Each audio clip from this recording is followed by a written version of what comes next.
Some nights, I still hear the rain drumming against the attic window, sharp and insistent, like a secret trying to claw its way out.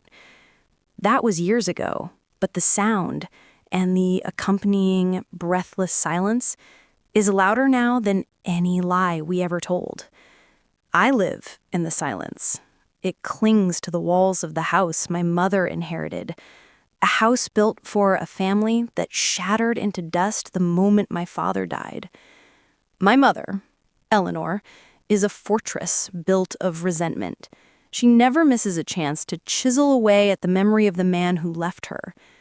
He was weak, Clara, she'd insist, usually over dinner, the clink of her fork against the porcelain, loud and final.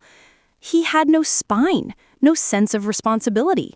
You have his eyes, but I pray you have my strength. Every barb thrown at my father was a pebble dropped into a growing well of rage within me.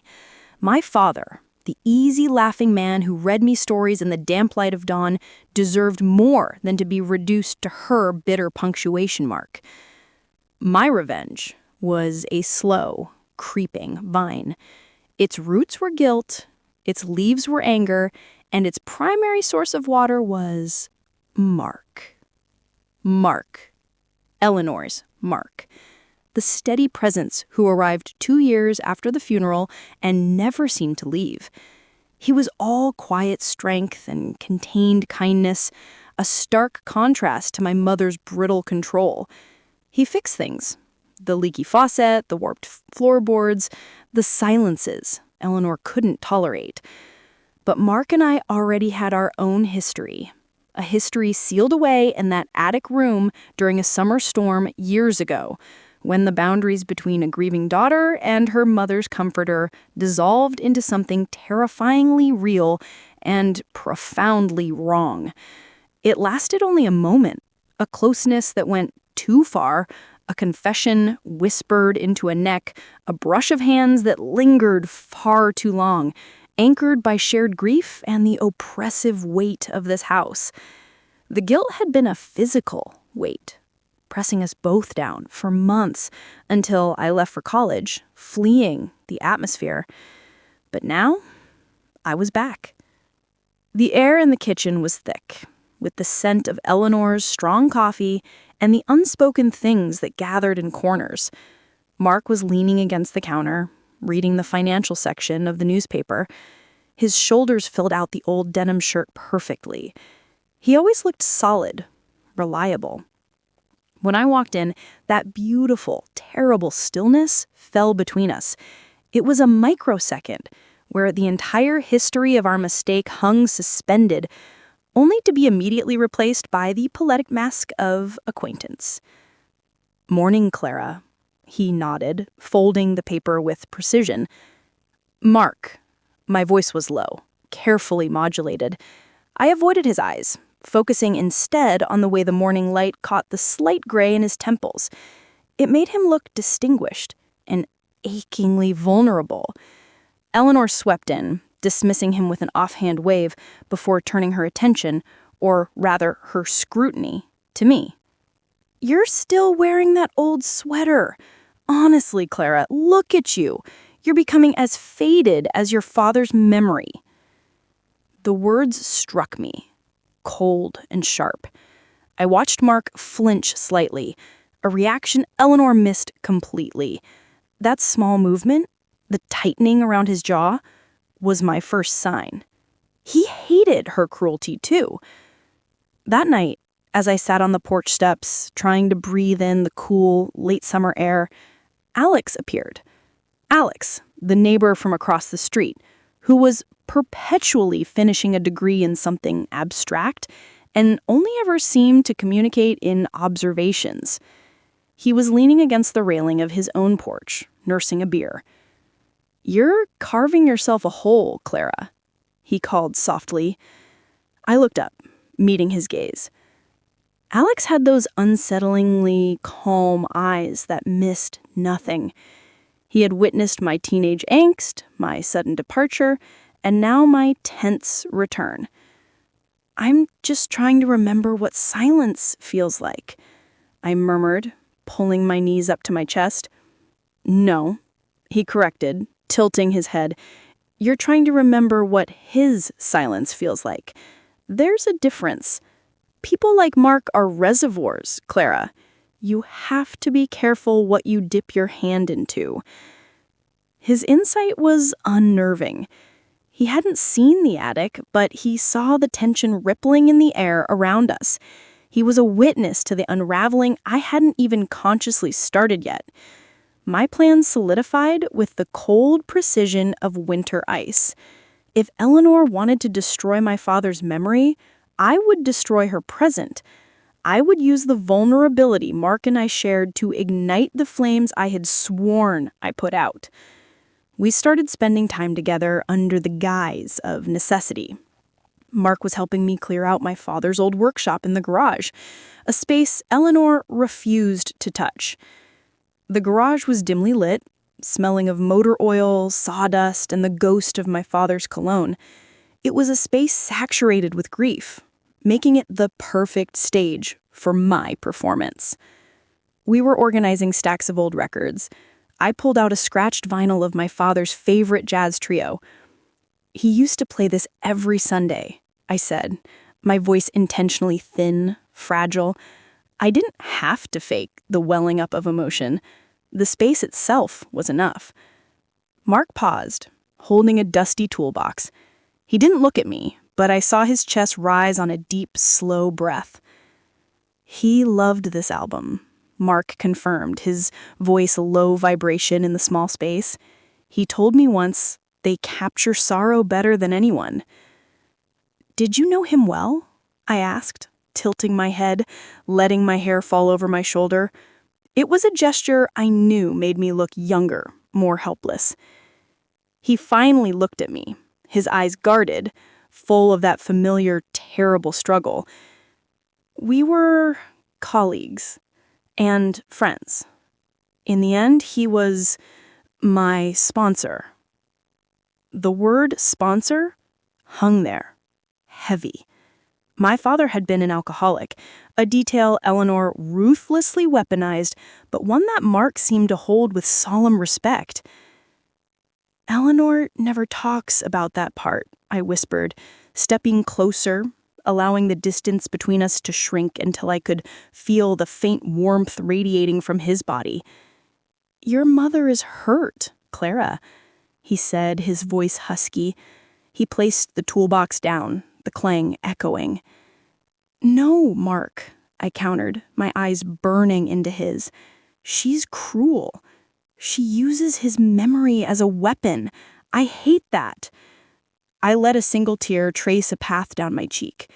It wasn't entirely fake. The anger was real. The sorrow was real. The deployment of both was the lie. Mark reached out, his hand hovering near my shoulder, a physical manifestation of his restraint. He didn't touch me. He stood there, agonizingly close, trying to find the line where comfort ended and complicity began. I know, he admitted, the words barely audible. His gaze dropped to my lips for a split second before snapping back up. I know. The air was electric. I could feel the tremor in him, the recognition of the shared space we had occupied years ago. This wasn't just about grief anymore. It was about us. The boundary lines were now drawn in chalk, ready to be erased by the slightest moisture. I started finding reasons to be in Mark's orbit late at night.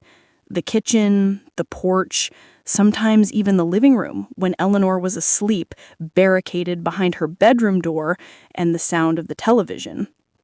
One evening, I found Mark sitting alone in the dark living room, the glow of the street lamp filtering through the lace curtains, painting stripes of shadow across the floor.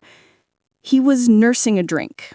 Not alcohol, just ginger ale, a testament to his sobriety and his constant vigilance.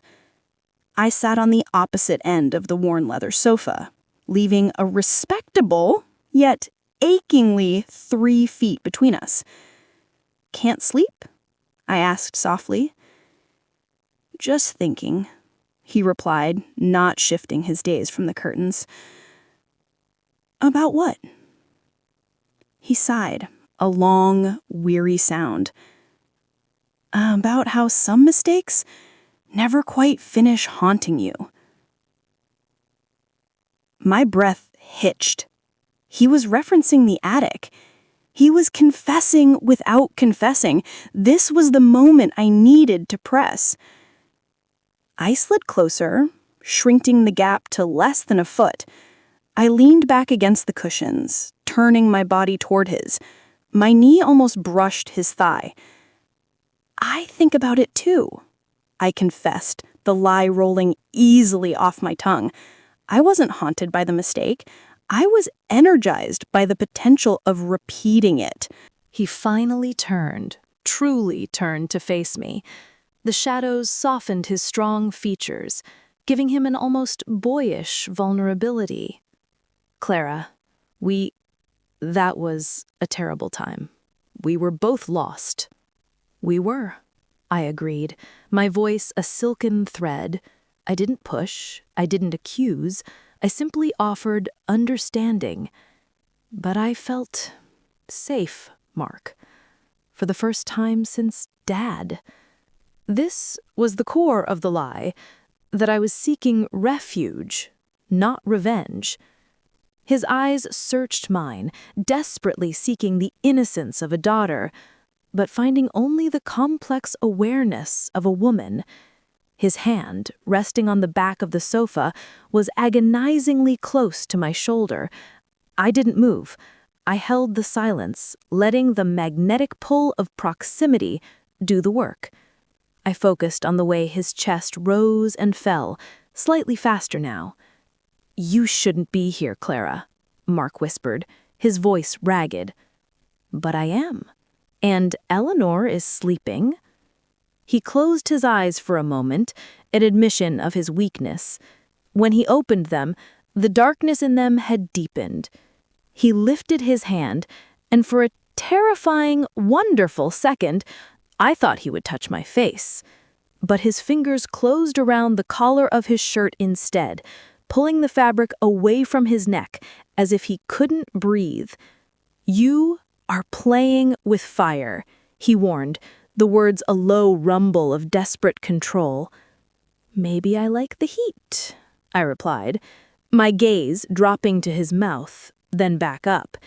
He stood abruptly, the movement violent. "I'm going to bed." He left me there, bathed in the cool light of the street lamp, my heart pounding, not with passion, but with the thrill of victory. He was terrified of me. My plan was working. Act 4, the breaking point. The tension became palpable, a third inhabitant of the house. Eleanor felt it first, of course. She started watching us, not looking at us, but watching the spaces between us. She stopped criticizing Mark directly, instead using vague, acidic comments aimed at the air. "Some people," she mused one evening while filling the kettle, "cannot resist a cheap comfort. They mistake attention for affection, and they ruin everything they touch." Mark kept his back to her, scrubbing aggressively at a clean coffee mug. My stomach coiled tight. "I'm going for a walk," I announced, needing air. I practically ran out, heading toward the only person who seemed to view the situation with a disturbing clarity. Alex was on his porch, smoking a cigarette, watching the house. I stopped at the edge of his lawn. "I know what you're doing, Clara," he said immediately, not bothering with pleasantries. I felt a flash of ice-cold defiance. "You don't know anything." "I know the difference between healing and calculated destruction," Alex countered, flicking the ash onto the sidewalk. "You're using him to punish her. You think if you break what she cherishes, your father's memory gets saved." His words pierced the veneer of my rationalization. I felt sick. "He hurt her first, Alex. I choked out, the old anger flaring. "And you think your father would want this?" Alex asked, his voice unexpectedly gentle. "Would he want you to burn down your life and Mark's just to prove your mother is wrong?" I felt the tears finally come, hot and shaming. "It's too late," I whispered. "I can't stop." As if on cue, the light in Mark and Eleanor's bedroom switched off. "You can," Alex urged. "Or you can accept the consequences of pulling a thread, Clara. Sometimes you pull a thread, and the whole tapestry unravels, revealing a picture you never wanted to see." I turned from Alex, his words echoing the mounting pressure inside. I realized that the line between manipulation and genuine feeling had blurred completely. I was drawn to Mark, not just for revenge, but because he saw my sorrow, the sorrow my mother fiercely denied. The next day, Mark cornered me in the laundry room.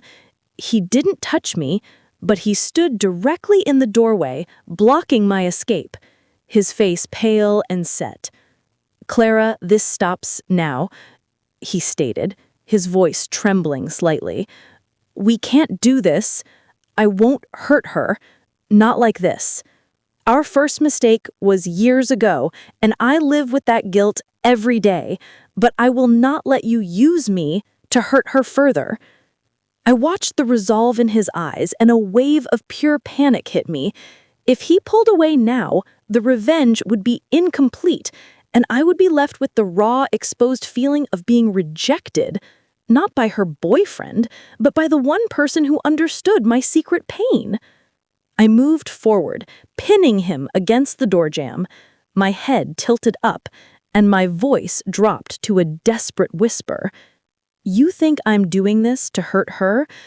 Maybe I'm trying to save myself from this house, Mark. Maybe you need to see me." I lifted my hand and rested my palm flat against his chest, right over his heart. It was hammering rapidly under the denim. "Look at me," I insisted. He looked, his breath catching in a shuddering gasp. It wasn't just attraction. It was mutual desperation. He was drowning in his own history, and I was the one pulling him under, pretending to be a lifeline. He reached up, his hand closing over mine on his chest, and then he tilted his head, his forehead resting against mine.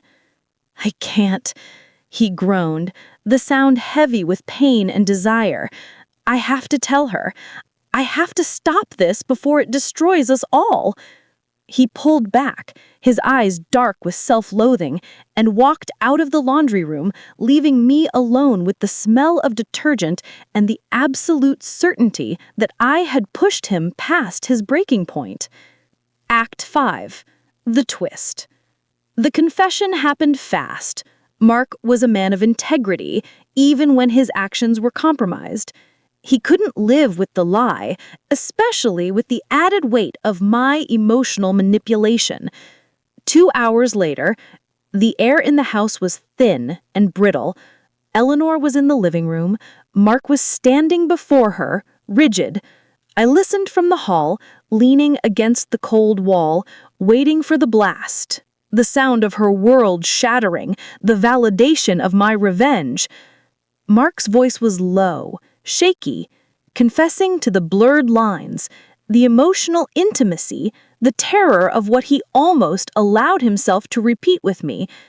He didn't mention the attic incident specifically, but the intent was clear. He loved her, but he had betrayed her trust through vulnerability and proximity with her daughter. I waited for the sound of screaming, for the crash of ceramics, the heartbroken collapse I had envisioned. But when Eleanor spoke, her voice was unnervingly measured, colder than ice. "You're pathetic, Mark." My heart sunk. That wasn't the reaction I wanted. It was contempt, not devastation. "Eleanor, I am so sorry. I won't let it happen again. I need you to understand that I love you, but the guilt." "The guilt?" Eleanor cut him off with a harsh, cynical laugh. Do you think I'm blind, Mark? Do you think I didn't notice the static electricity between the two of you that summer? The late-night whispers, the way you looked at her when you thought I wasn't watching? I stood frozen. She knew? She had always known? I knew you were drawn to her vulnerability. She has a talent for looking utterly lost, just like her father did. She draws in lost men, hoping they'll save her. Mark was silent. I could feel his shame radiating through the wall. Then Eleanor delivered the final blow, the one that shattered my entire foundation of resentment and revenge. I married a man who needed saving. I spent 20 years trying to fix his despair, trying to pull him up only to be dragged down with him, and when he died, I finally got quiet. I found you, someone constant, who chose to fix himself. Her voice cracked, thick with anguish that I had never allowed myself to see. You think I insult him because I hate him?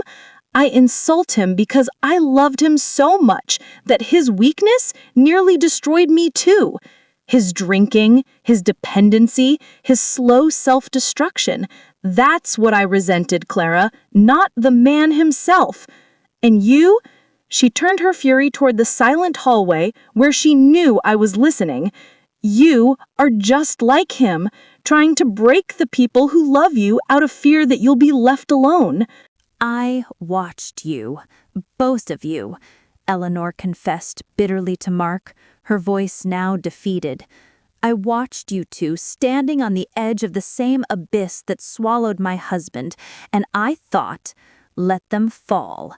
Let them see what it costs to live in that darkness. Mark finally spoke, his voice heavy with crushing realization. Eleanor, that's terrible.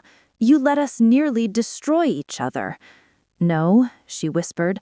I waited to see if you were strong enough to choose light over darkness. And you failed, Mark. You chose the shadow, just like they always do. There was a final, echoing silence. Pack your things, Eleanor commanded, her voice now utterly devoid of emotion. I cannot live with the ghost of my past in my living room, and I certainly won't live with a replacement.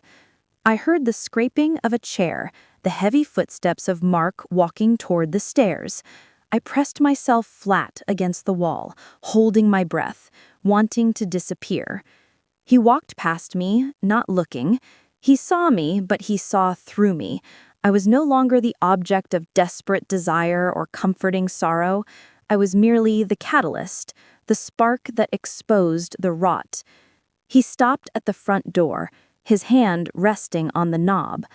Clara, he said, his voice quiet, steady, carrying the weight of ultimate disappointment. I looked up, meeting his eyes. They were clear now, free of guilt and lust, filled only with a profound, almost pitying exhaustion. Your mother didn't deserve this, he said simply. He didn't mean the affair. He meant the manipulation. He meant the years of being used as a weapon. Then he opened the door and stepped out into the twilight, leaving me alone in the oppressive silence I had worked so hard to create. I didn't move until I heard the screech of his tires pulling away. I walked back into the living room. Eleanor was sitting ramrod straight on the sofa, clutching a velvet pillow to her chest. She looked older, smaller, but she was not broken. She met my gaze, and I saw no triumph, no anger, only a desperate, terrible clarity. You got your revenge, Clara, she said, her lips barely moving, but you didn't save him, and you certainly didn't save yourself. You just proved that the rot runs deeper than I thought. I wanted to scream that she was wrong, that her cruelty was the origin, but looking at her, seeing her vulnerable human pain finally stripped bare, I realized my revenge had been a distorted mirror. I hadn't destroyed her life. I had stripped away my righteous anger, realizing that my mother's bitterness was just another form of profound, crippling love. I had risked everything, Mark's stability, my own moral center, to prove a point that was already painfully true, that grief makes monsters of us all. I turned and walked toward the stairs. Alex was still across the street, smoking. He nodded, once, a silent acknowledgement of the tragedy that had just unfolded. I reached my room, shut the door, and sank onto the floor. The rain hadn't started yet, but I could hear it coming, the sound of wet asphalt and distant thunder, the sound of the world washing away the quiet tragedy I had engineered. I wanted to burn the house down. Instead, I had only managed to suffocate myself in the resulting smoke. And the awful truth was this: I missed Mark, not for the closeness, but for the clarity he had, even in his guilt. Now I was left with the silence and the chilling realization that my mother, the great fortress of resentment, had been right all along. I had inherited the weakness and the desperate, self-destructive need for someone else to carry the weight of my sorrow. And now, there was no one left to carry it. Just me and the thick, heavy geometry of guilt.